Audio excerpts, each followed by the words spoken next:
we're going to take a look at the concept of a function of several variables. Now, this is where the, the terminology gets a little odd. So far, we've had things that look like this. Y is some function of x, like y is equal to 2x plus 3. Now, if I were to ask you in either one of these equations how many variables there were, you would most likely say 2 because we have x's and y's. And I would agree with you. You're exactly right. But when we're talking about things as being functions of a variable, here y is just a function of x. So here we have one independent variable and one dependent variable. So a lot of times when we're talking about functions of several variables, which you could say this is a function of several variables because you got several variables up there, what we mean is we have several independent variables. So in this case here, the value of y only depends on x. But what if I were to come up here and say that this function on this side also had a z with it? Now y depends on a value for what x is and what z is. So now this is a function of several variables. So the way that we generally write this, if we have y is just a function of x, we generally say that this is one variable, right? Now, when I mean one variable, I mean one independent variable. Now, what if we had more? What if we go up a letter? Now, normally when we do this, we're going to change our dependent variable to the z, and then we say that it's a function of x's and y's. So this would be 2 variables. Now, what we mean by that is 2 independent variables. And you could keep going forever. A lot of times we'd use w next. F would be a function of x, y, and z. This would be 3 variables.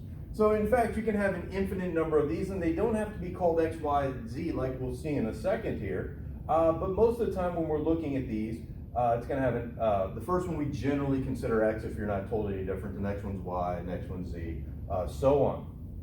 So how do we evaluate things like this? So if the direction said something like evaluate, and I gave you a function of several variables. So f of x and y, let's say was x squared plus 3xy. So notice that this side is a function that has 2 separate variables in it. So what if I said, what is f of 2, 4? Well, here we're plugging in a point, right? We're going to plug in the point 2, 4, so to speak. So, of course, everywhere there's an x, we're going to plug in a 2. Everywhere there's a y, we're going to plug in a 4. So everywhere there's an x, we plug in a 2. Everywhere there's a y, we plug in a 4. And then all you have to do is just do the arithmetic. So this will be 4 plus 24, which would be 28. So just like we did with our regular function notation, but now we have more letters to plug in for. Now it doesn't actually have to be x's and y's. Here's a formula that we've seen in the past. We know this was for our compound interest, 1 plus r over n raised to the nt. You can think about this as a function of, well, how many different letters do we have on this side? We have principal, rate, number of times compounded per year, and the number of years. So you can think about this side, the accumulated amount, as a function of p, r, n, and t. So this is actually a function of 4 variables, which of course would be the same thing. Right, so another way to think about it, right, the accumulated amount that you have in a bank account, so to speak, that's compounding, depends on the principal, the interest rate, the number of times compounded per year, and how many years that the money's left in there. So if I said, what is A of 500, let's say 30% is ridiculous, let's say 3%, 12, and 5.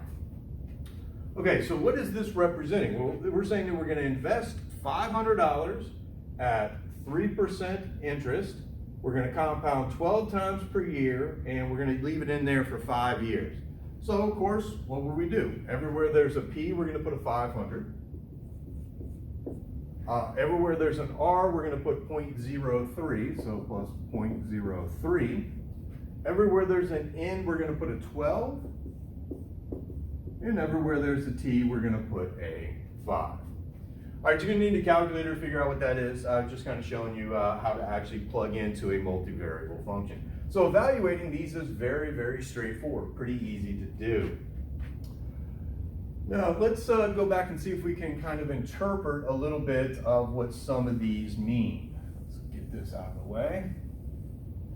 I'm actually gonna move this too. So when we have a function, y is just a function of x, like y is equal to 2x plus 3.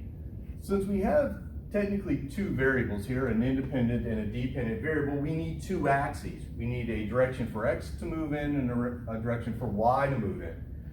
Now remember, the idea here is once we pick an x value, it tells us what the y value is, right? So if I pick a x value of 1, 2 plus 3 would be up here at 5, right?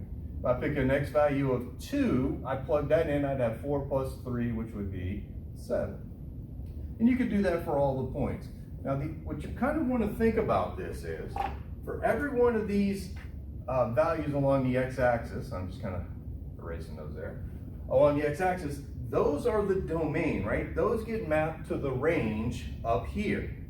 Well, what if we have a function with more than one independent variable? What if we have like z is equal to x squared plus y squared?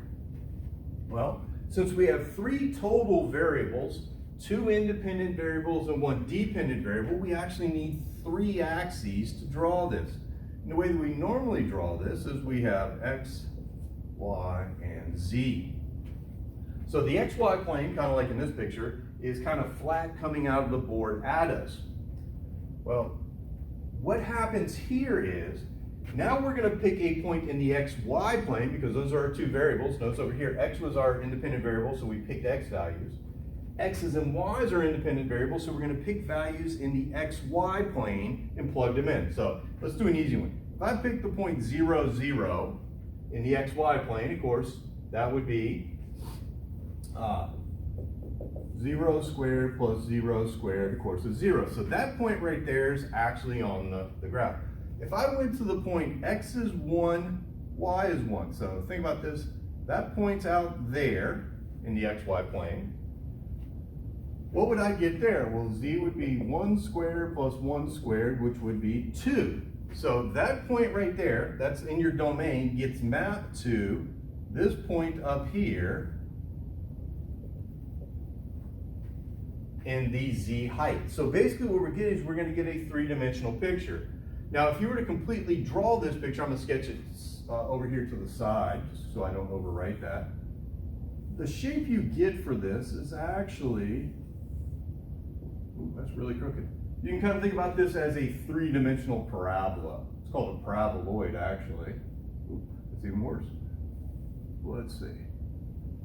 Okay, so let's, okay, that's a little better. Okay, so you kind of get this kind of bowl shape. Now the idea for each one of these points up here, it was an xy value that got mapped up to a z value. So for every point in the xy plane goes up there. So the xy plane is our domain, and our range are all the z values that we get out of this.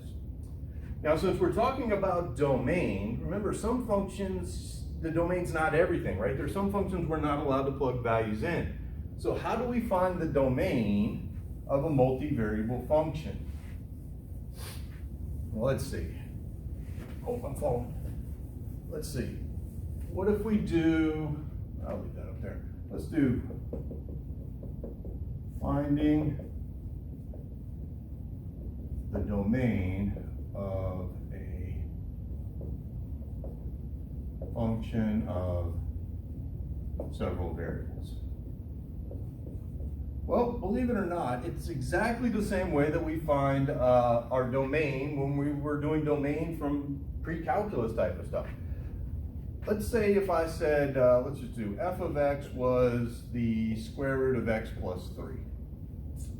Right? In this case, this was just a one variable problem, one independent variable. We know when we're doing an even root that the stuff on the inside, we'd say x plus 3 has to be greater than or equal to 0. Which, solving this, we see that x has to be greater than or equal to -3. And if you think about this in terms of our domain from the picture, remember our y-axis is this way, we're not really looking at that.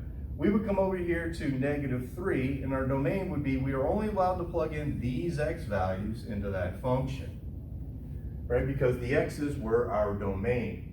Well, the same kind of idea is going to translate to our multivariable functions, at least the exact same ideas. So what if I said f of x and y was the square root of x plus y plus 3? So notice really all I did was add an extra letter in there. Well, the same thing has to be true. Since that's an even root radical, I know x plus y plus 3 has to be greater than or equal to 0.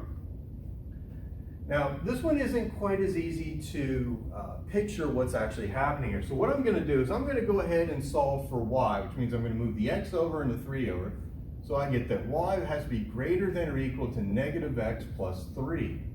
Well, remember when we have a two independent variable function, our domain is the xy axis, or the xy plane. So this right here, our domain is going to come from this whole plane area. So if we draw this picture, well, I know it's an inequality, but if we were to ignore the inequality for a second, that's just going to be a line that has a y-intercept of 3 and a slope of -1. Now, since the inequality has the equal sign, we are going to be able to include the line. And we want to know where the y values are bigger than the line. So that would actually be this area up here. So we'd actually be able to plug in any point from this part of the xy plane in here, and we would get a real number answer out. So a little bit more complicated, but the same kind of things work that we did with just our one variable function. So let's try another one. What if we said our function of x and y was 1 over x plus y? Okay, and we were told to find the domain of this. Well, we know when we have a fraction that the denominator cannot be 0. So where does x plus y equal 0? Well, of course, that's when y is equal to -x. Well, if we were to sketch that real quick, just so we can kind of see what's happening here, that's a y-intercept of 0, a slope of -1, so down 1 over 1. Now, remember, we're not allowed to be equal to 0, so we're not allowed to be equal to x, so the domain is actually everywhere except for any point on this line.